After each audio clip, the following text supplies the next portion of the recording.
शहर में क्रिसमस का दौर था। तभी शहर के कोने में सुनसान सड़क पर विजय अपनी बाइक से जा रहा था। विजय एक अनाथ बच्चों के लिए बनी हुई एनजीओ में काम करता था। आज सांता बनकर बच्चों को गिफ्ट देकर घर जा रहा था। बच्चों को गिफ्ट देकर बहुत खुशी हुई। आज मैंने उनके चेहरे पर बहुत खुशी देखी।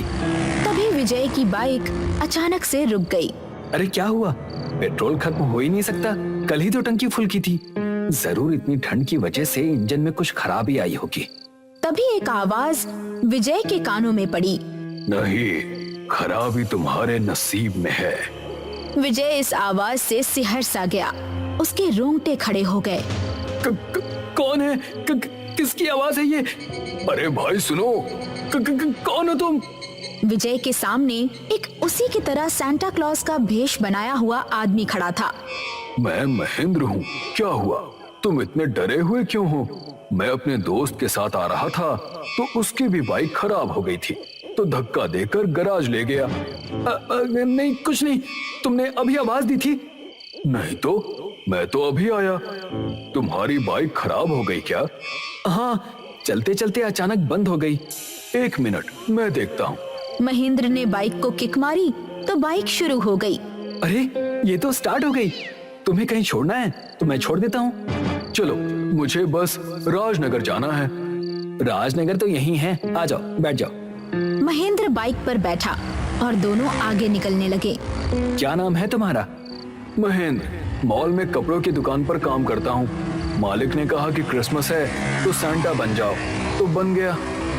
अच्छा, तुम्हारे दोस्त तो आगे गए, तो तुम क्यों नहीं गए? इतनी रात गए तुम इस सुनसान रास्ते पर अकेले क्या कर रहे थे? मैं किसी का इंतजार कर रहा था। किसका? तुम्हारा इंतजार। तुम्हें मौत के घाट जो उतारना है। उस सांता के हाथ के नाखून अचानक से बढ़ने लगे। विजय कुछ समझ पाता उससे पहले ही सांता ने अपने नाखून उसके गले में गाड़ दिए। देखते ही देखते सांता का रूप बदल गया और वो एक भयानक बर्फीले शैतान में तब्दील हो गया। जो भी सांता बनकर आकर इंसानियत और प्यार का संदेश देगा, उससे मैं खत्म कर दूंगा। ये था बर्फीला शैतान जो कि शहर में क्रिसमस के दिनों में सांता क्लॉज बनकर सुनसान सड़कों पर सांता बने लोगों को मारता था। चर्च के बाहर वाले कैफे कॉफी डे में नेहा अपने दोस्त जय और देव के साथ बैठी ठंड में चाय की चुस्कियां ले रही थी। वाह नेहा, क्रिसमस की ठंड में कॉफी पीने का मजा ही कुछ और है। ऐसे ठंड में कुछ एडवेंचर हो जाए तो मजा आ जाए। एडवेंचर तो यहाँ हो रहा है। कोई तो सांता के भेष में लोगों को मार रहा है। मैंने भी सुना है कि ऐसा हो रहा है। 2 साल से क्रिसमस के दिनों में वो सांता आकर लोगों को मारता है। पुलिस भी इस गुत्थी को सुलझा नहीं पाई है। कुछ भी ऐसा थोड़ी ना होता है। हाँ, सुनसान सड़क पर मौतें हो रही हैं। कोई तो सांता के भेष में किसी अकेले इंसान को मार रहा है, स्पेशली क्रिसमस के दिनों में। तभी एक आवाज उनके कानों पर पड़ी। हाँ भाई, मैंने भी सुना है ये कि ऐसा हो रहा है। अपने शहर में जो सांता का भूल भुलैया है, उसमें भी क्रिसमस के दिनों में गड़बड़ रहती है। रात में वहाँ जाने के लिए प्रशासन ने मना कर रखा है। वहाँ काफी खतरा है। अरे सुनी सुनाई बातें हैं ये। कोई साइको क्रिमिनल होगा जो लोगों को मार रहा होगा। भूल भुलैया ऐसे ही बदनाम है। यार, यहाँ चलने में तो एडवेंचर है। क्या कहते हो? चले वहाँ, देखते हैं कि क्या माजरा है।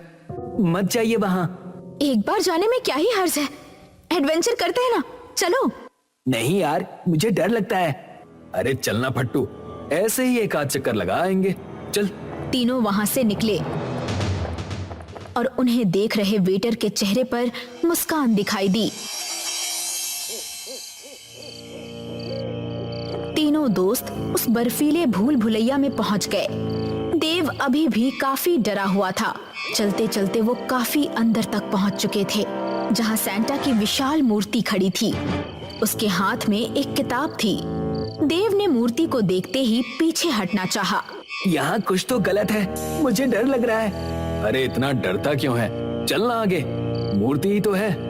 नेहा ने जाकर मूर्ति को छुआ। देखो, ये सिर्फ सांता की मूर्ति है, इससे डरने की जरूरत नहीं है। लेकिन एक अजीब सी बात है। देखो तो, इसके हाथ में किताब है हाँ हाँ, उसे पढ़ाई करना पसंद होगा। अभी चल आगे। जैसे ही वो लोग आगे बढ़े, उस जगह ठंड बढ़ गई। तीनों डर गए थे और पीछे मुड़कर जाने लगे, लेकिन इस भूल भुलैया के रास्ते अब बदल चुके थे। लगता है हमने यहाँ आकर गलती कर दी जय। तभी एक दिल दहला देने वाली आवाज उनके कानों में पड़ी।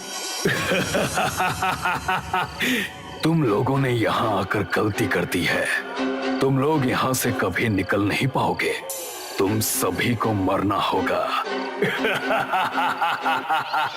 तीनों वहां से डर कर भागे, लेकिन जाते भी तो कहाँ जाते, उसी भूल भुलैया में घूमते रहे कि तभी छत से अचानक नुकीले बर्फ के टुकड़े नीचे गिरने लगे।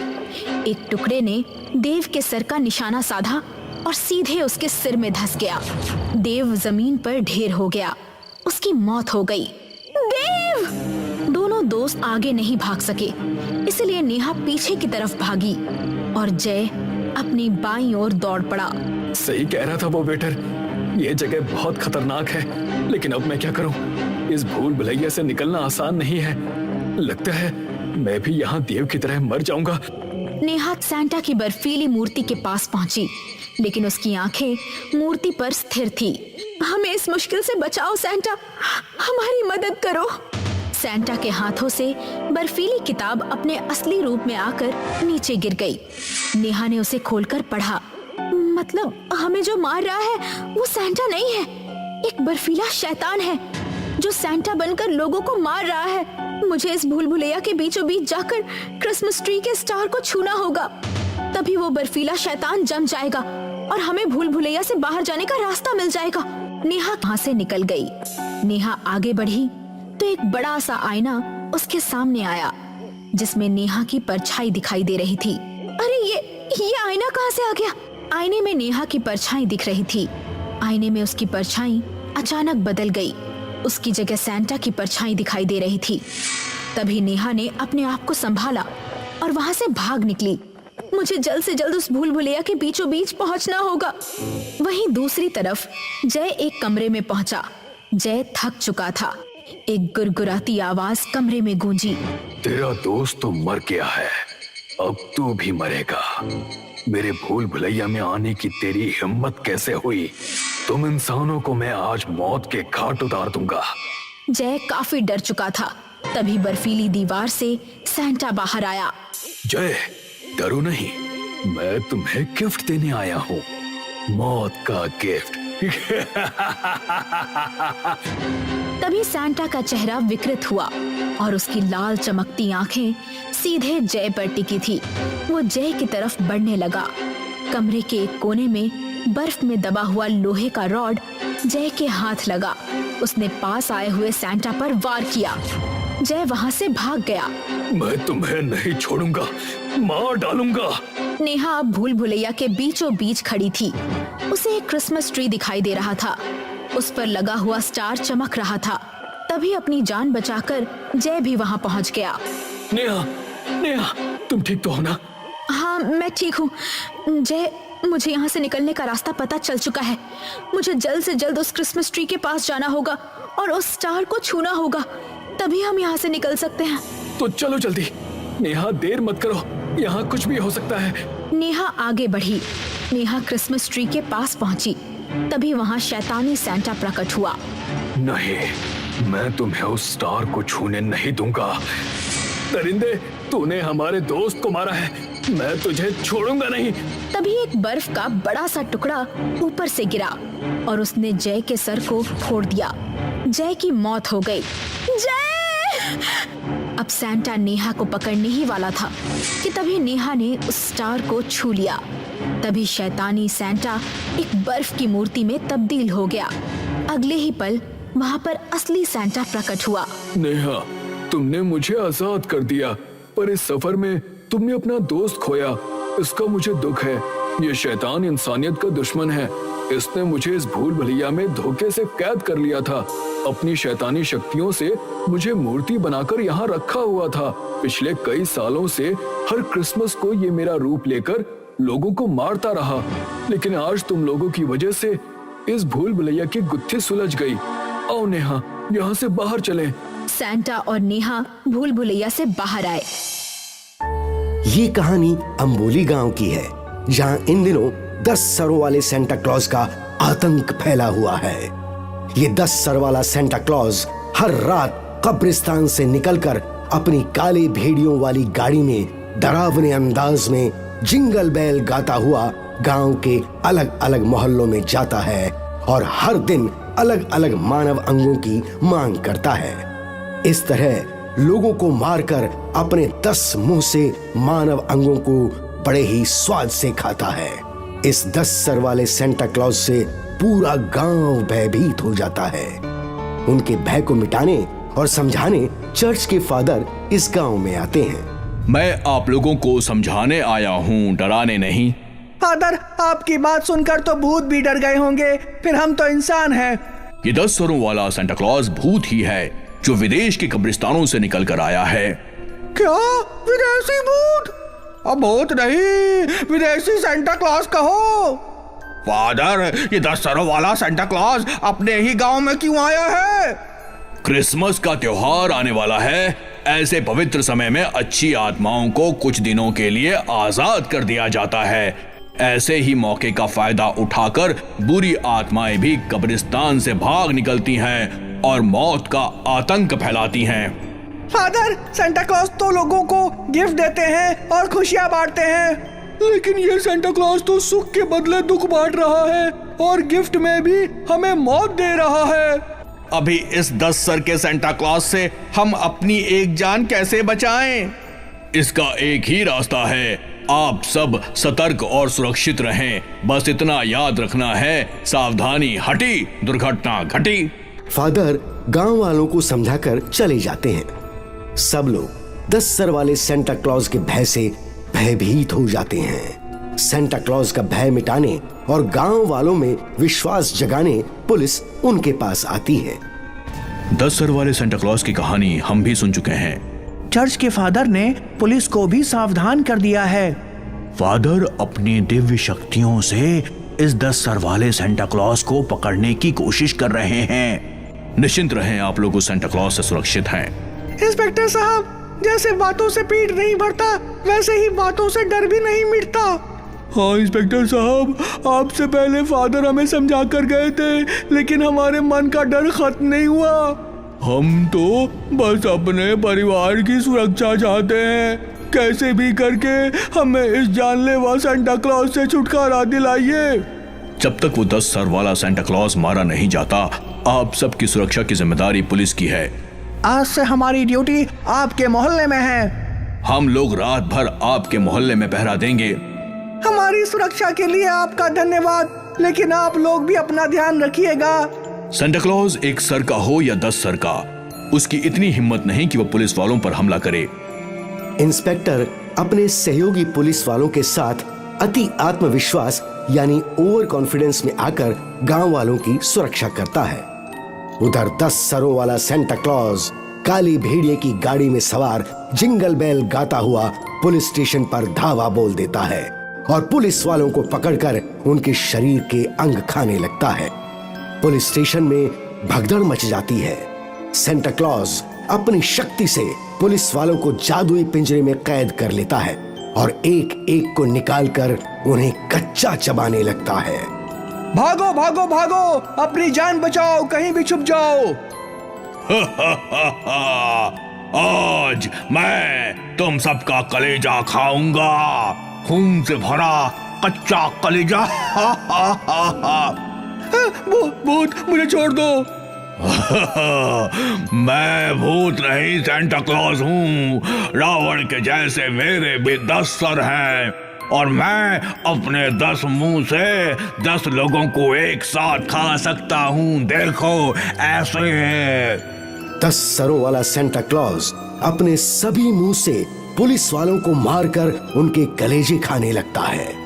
कुछ पुलिस वाले अपनी जान बचाकर भागने में सफल हो जाते हैं। तभी पुलिस का सायरन बजता है। सेंटा क्लॉज पुलिस वालों को खाते हुए वहां से गायब हो जाता है। फादर चर्च में प्रार्थना करते हैं और जीसस से मदद मांगते हैं। तभी गांव वाले वहां आकर फादर से मिलते हैं। सेंटा क्लॉज ने पुलिस स्टेशन पर हमला किया है, जिसमें 5 पुलिस वालों की मौत हो गई है। मौत नहीं फादर, हत्या हुई है, हत्या। उस सेंटा क्लॉज ने पुलिस वालों को गाजर मूली की तरह खाया है, सभी के जिंदा शरीर से कलेजा निकाल लिया है। ये घटना बताते हुए भी हमारा कलेजा मुंह को आ रहा है। मैं सुबह से ही पुलिस स्टेशन होकर आया हूँ। मैंने सब कुछ अपनी आंखों से देख लिया है। फादर जल्दी कुछ कीजिए, वरना हम सबको वो कच्चा ही खा जाएगा। जैसे लोहे को लोहा काटता है, वैसे ही भूत को भूत मार सकता है। आप कब्रिस्तान के भूतों से प्रार्थना कीजिए कि वो हमारी सहायता करें। डोंट वरी, मैंने जीसस से प्रार्थना की है। वो जल्द ही उस 10 सर वाले सेंटा क्लॉज का अंत कर देंगे। गांव वाले फादर की बात से संतुष्ट होकर अपने घर वापस लौट आते हैं और रात होने से पहले ही रात की प्रतीक्षा करने लगते हैं।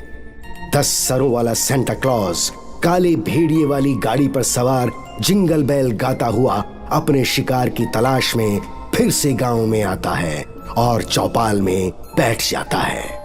गांव वालों, मैं 10 सर वाला सेंटा क्लॉज चौपाल में बैठा हूँ।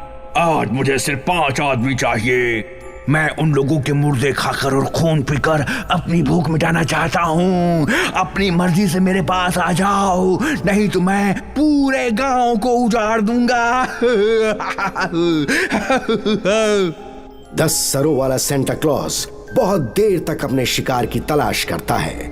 जब उसे खाने के लिए कोई आदमी नहीं मिलता, तब वो बस्ती पर हमला कर देता है और गांव वालों को घरों से निकाल निकाल कर खाने लगता है। बस्ती के लोग घरों से निकलकर सड़कों पर भागते हैं और 10 सरों वाला सेंटा क्लॉज लोगों को पकड़ लेता है, उन्हें खाते हुए चला जाता है और अपने पीछे बस्ती में एक मातम का माहौल छोड़ जाता है।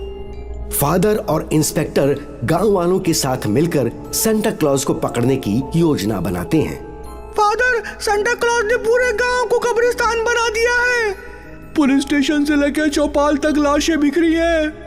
ऐसा दृश्य हम और नहीं देख सकते।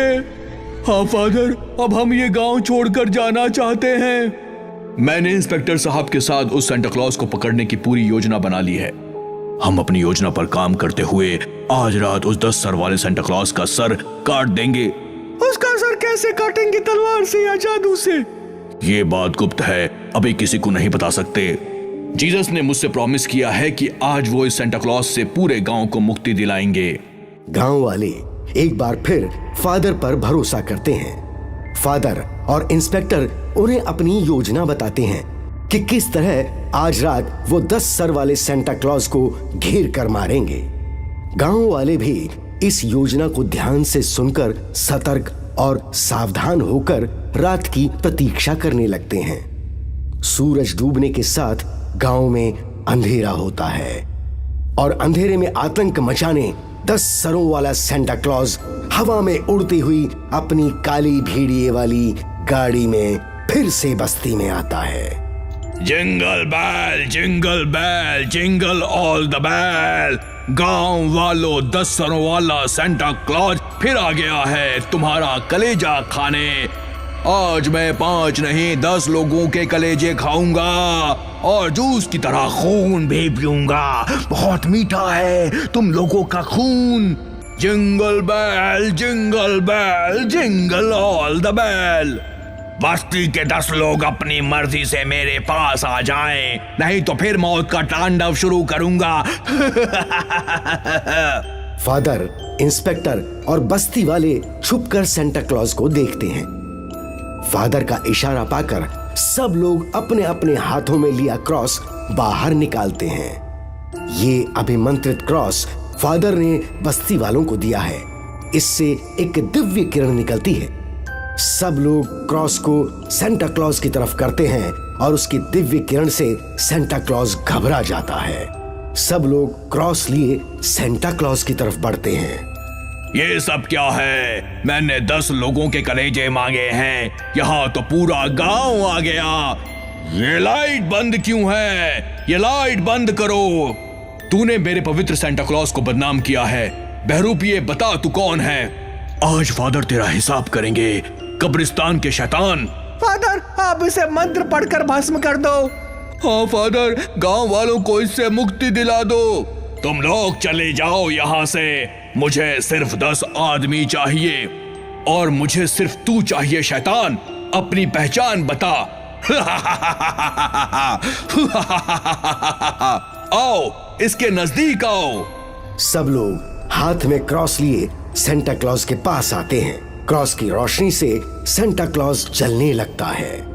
बता तू कौन है, नहीं तो जलाकर भस्म कर दूंगा।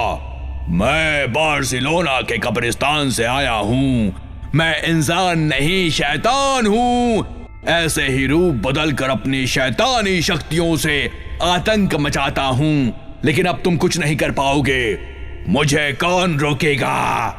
तुम्हें जीसस की शक्तियां रोकेंगी। ये क्रॉस तुम लोगों को जलाकर भस्म कर देगा।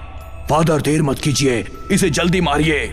फादर मंत्र पढ़कर अपने क्रॉस पर फूंकते हैं। उनके क्रॉस की रोशनी तेज होती है। फादर वो क्रॉस लेकर सेंटा क्लॉज के नजदीक जाने लगते हैं। सेंटा क्लॉज के बदन में आग लग जाती है और वो जलने लगता है। गांव के लोग जलते हुए सेंटा क्लॉज को देखते हैं। शैतान, आज तेरी कहानी यही खत्म होगी। नहीं, मुझे मत मारो, मुझे मत मारो। मैं यहाँ से चला जाऊंगा। मुझे मत मारो, मत मारो मुझे। फादर फिर मंत्र पढ़कर अपने क्रॉस पर फूंकते हैं। उससे आग निकलने लगती है और उस आग से सेंटा क्लॉज जलकर राख हो जाता है और उसकी राख से एक नया 1 सर वाला सेंटा क्लॉज अपनी सफेद रेनडियर वाली गाड़ी के साथ निकलता है और उस पर बर्फ की बारिश होती है। तुम कौन हो? मैं सेंटा क्लॉज का दूत हूँ। इस शैतान ने मुझे अपने वश में कर लिया था, जादुई शक्ति से अपने शरीर में छुपा लिया था। फादर, आपने मुझे शैतान से आजाद कर दिया। इसके लिए मैं आपको दिल से शुक्रिया कहता हूँ। सेंटा क्लॉज के दूत, अब तुम यहाँ से कहाँ जाओगे? फादर, मैं बार्सिलोना चर्च का एक सेवक हूँ। मुझे वहीं जाना होगा। गांव वालों, ये 10 सर वाला सेंटा क्लॉज एक शैतान था। इसने आप लोगों को जो नुकसान किया है उसके लिए मैं क्षमा मांगता हूँ। जाने से पहले हम आप लोगों को गिफ्ट देना चाहते हैं। सेंटा क्लॉज अपनी दिव्य शक्ति से एक गिफ्ट बैग प्रकट करते हैं और गिफ्ट निकालकर गांव वालों की तरफ फेंकते हैं। गांव वाले खुश होकर गिफ्ट लेते हैं। सेंटा क्लॉज अपनी पोयम गाते हुए आसमान की तरफ जाते हैं। अंबोली गांव के लोग खुश होकर सेंटा क्लॉज को विदा करते हैं।